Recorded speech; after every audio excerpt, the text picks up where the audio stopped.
introduction kay kabalo na ko kabalo ko ang kinsa ko obvious ko sa tanan. So ang kwan day problem na ko karong gabi una kay ta ito problema. Ang problema na ko karong gabi una kay ang limit of sine 5x minus sine 3x over x tan of 2x as x approaches to 0. Saan ang una natong kuan ni buhaton sige ako may mangita og kuan solusyon sa akong problema. So ang atong una nung buhat ani is mag-review sa atong limit rules and trigonometric identity. So ang atong i-consider dari sa atong problem na trigonometric identity and limit rules is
so atong i-consider sa ato ang problem karong gabi una na kuan limit rule and trigonometric identity is ang limit of sine x over x as x approaches to 0 which is equals to 1 which is special limit nato and ang limit nato nga kuan limit nato nga tan x over x as x approaches to 0 is just equals to 1 and our trigonometric identity which is sine a minus sine b is just equals to 2 cos a plus b over 2 sine a minus b over 2. So ang atong kwan dari sunod na step is we're going to use the trigonometric identity sa ato ang numerator which is a sine 5x minus sine 3x. Gets? So copy na to.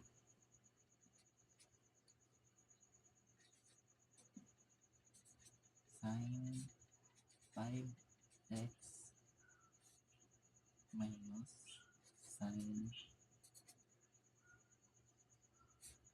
3x. So ato nang i-copy ang atong kuan numerator karon na ato na pong i-transform siya into this. So may mo ani siyang 2 cos a ang a nato which is 5x plus ang atong b which is si 3x over 2 tas kuan dayon sine 5x minus 3x over 2 karon ato na dayon ni siyang ikuan atong is kuan pangitawon ang result sa ato ang numerator dari sa sulod sa atong parenthesis. So 5 plus 3 is equals to 8 tas 8 divided by 2 is 4. So may mo ni siyang 2 cos 4 tas copy ang x. Tas dari na po lang ta sa sine 5 minus 3 is 2 and 2 divided by 2 is 1. So kabalo naman ta nga kuan ang x is understood na gin nga 1. So aton lang buhaton is copy x. So muna niya nga atong kuan trigonometric identity sa ato ang numerator.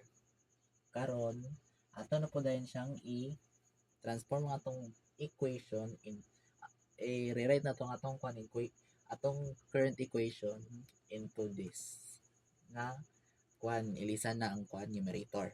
So may mo ni siyang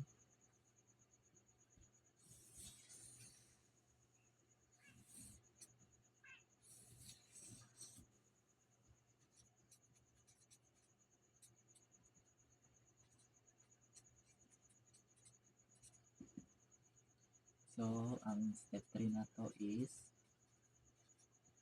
i-rewrite na to ang ato ang equation. So may mo ni siyang limit of 2 cos 4 x sin x over x tan 2x as x approaches to 0. So, naman ta sa step 3, ato pa ta sa step 4, which is ato siyang i-separate ang mga manageable nga parts sa limits. Which ato siyang i-bungkag in short. So, step 4 is bungkago na to ang equation. So, may mo isang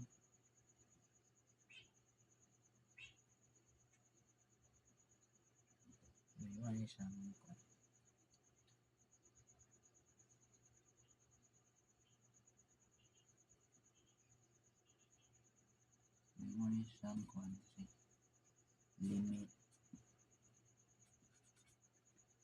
2 as x approaches to 0 tas limit cos 4x as x approaches to 0. Mo ni ang kuan say una, which is si 2 cos x.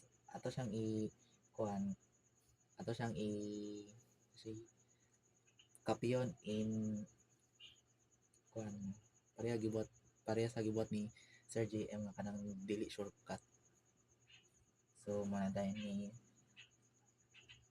tas kung kuan ang gibutan dari kay kuan man constant, so mananatiling constant pa rin kahit na may limit of x as x approaches to 0.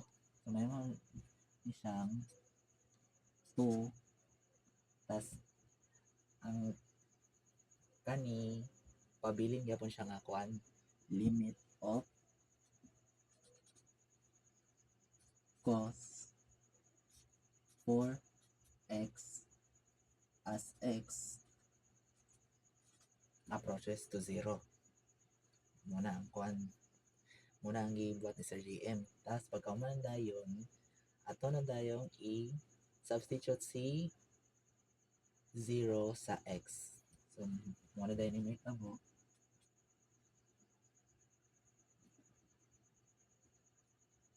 2 cos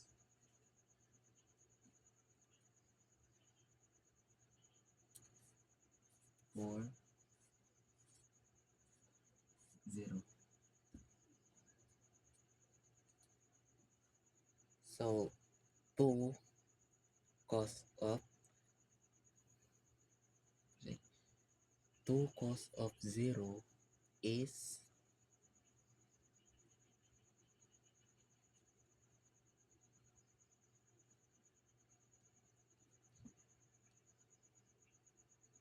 so ano ni siya say pabilin lang ning kwan dari pabilin lang ni siya kay kwan nani siya gamit for kwan later on pabilin lang ni siya dari ako lang ning kwan lahi para ida mo mag kwan isod so kay siya cos of 4 times 0 is equals to 0. So, ato siyang ituplok sa cycle, may mo siyang 1. Sa kwan pa lang ni siya. Okay? Sa kwan pa ni siya first kani siya nga kuan first. Tapos kaning kwan dari 2 as is lang sana pabilin. Dari lang ni siya pabilin.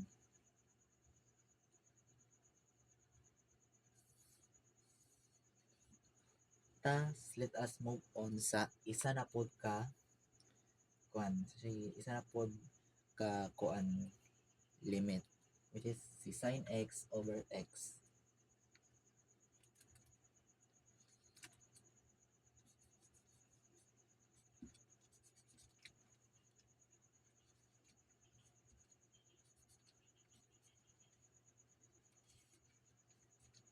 As x approaches to 0. Yeah, karon ko kuan siguro obvious naman po siguro mo kabalo naman gyud nga kuan. Kasi kabalo naman gyud nga kuan special limit ni siya. So kuan ang answer gyapon niya ani is 1. Kabalo naman ta 1 common sense na lang gyud sa tong common sense kung magpataka ba ta o dili. So kuan man siya under man siya sa tuang kuan limit rule, which is special function sa kuan special function sa special limit theorem, which is sin x over x is just equals to 1 as x approaches to 0. So karon let us move on to the last equation sa tuang kuan sa ang last limit sa atong manageable part sa atong kuan equation, which is si tan 2x. So pag kuan si dari sa kuan may napud dari sa kuan dari sa limit of kuan tan 2x kay kuan similar ra siya sa at kani kay understood naman nga ay kanang kuan naman ay kuan dara x variable. Tas kuan kung imo na kung bali-balihon na gyapon nimo sila kay kuan ang same answer lang gyapon, which is 1. So ato ning kuan solve. So limit of x over tan of 2x as x approaches to 0, atong i-substitute i-substitute ang 0 sa x. So may mo siyang 0 over tan 2 times 0 is equals to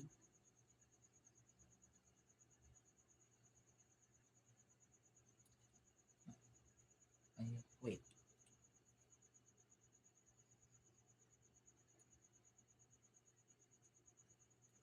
Lagi sakto. Sakto dahil. Sorry. So, equals to 1. Tas, ang next na po nato is, ang 1, ato siyang i-multiply sa constant ng 1/2. So, may man siyang 1 times 1/2. And kung mag-wonder mo, this anak gikan ang 1/2 nga constant. Ang kani magong gold 1/2 kay gikan ni siya sa ang 1/2 gikan ni siya sa geometry sa ato ang unit circle. Timanin ninyo guys ha, kaya murag nabuguan po lagi ko. So ang 1/2 kay gikan ni siya sa geometry sa ato ang unit circle. So ato na siyang ikuan, ato na siyang i-time, so may mo ni siyang 1/2 na gyapon. So pagkauman ato na siyang i-combine ang tanan. Muna dahil na nga to ang kuan. So siya step 5.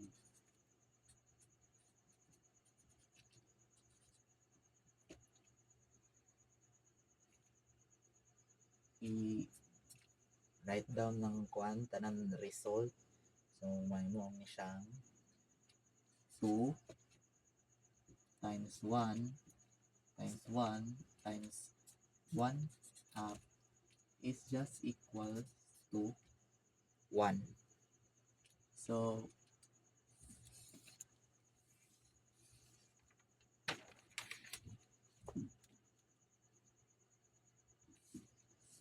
ang kuan na to, step 6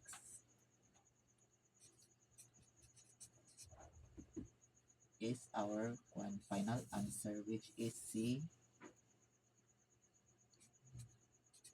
1. I hope na gets ninyo ang kuan akong gitulo kay kuan kasi basig gamit po sa inyo ba. And muna to guys, thank you.